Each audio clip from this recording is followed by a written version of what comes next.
Look, at this point, the major challenge we have is inside Ukraine. We have a huge problem of helping farmers to be able to continue producing, and FAO is working hard in trying to achieve that. At the same time, of course, you need to work with the people that are being displaced and the people which are moving out of the country. But the other major concern that we have is how the increase in food prices, which have reached the highest level in March, and although in April and May have reduced a little bit in the food price index of FAO, is how we can help also all vulnerable countries to cope with the significant increase in their import bill because they are food import dependent at this point. Now, your organization has been trying to support farmers in Ukraine. Can you describe the challenges you've faced in trying to do so?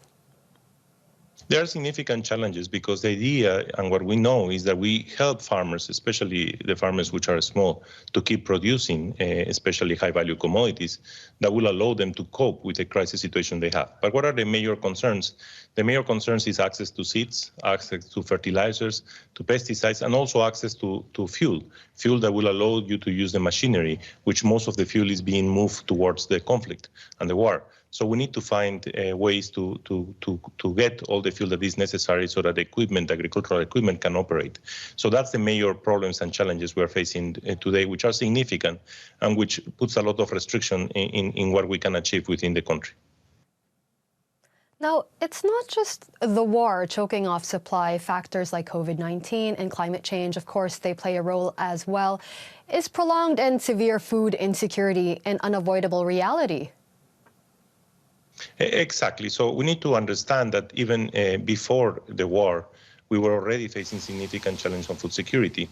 And the key drivers of these were, of course, climate change, which is not only extreme temperatures, but also temperature variability, but also slowdowns and downturns, macroeconomic slowdowns and downturns like the one of COVID-19, which is affecting a lot the vulnerable countries and their capacity to get access to financial resources, and conflict, and now, of course, the war.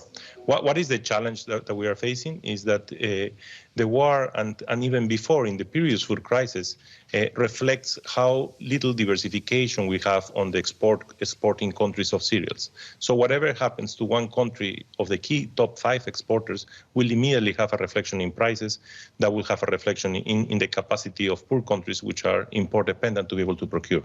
One new thing that has been shown now is the relationship between energy, specifically gas, and fertilizers, which is new. And the problem there is that the increase in gas prices has reduced the affordability of farmers to procure fertilizers. And what is the problem is that although the food prices are going up, the prices of fertilizers are going at a faster rate. That means that for farmers, it's not affordable anymore, and that could have significant consequences in their production. And that's why at FAO, we are really concerned about the level of food availability in 2023. Today, we have a problem of food access because of increasing prices. But if we are not careful with the availability of fertilizers, for next year, we could have a problem of food availability and of food access. Thank you, Maximo Terrero there. He is the chief economist of the UN's Food and Agriculture Organization. Thank you very much. Thank you.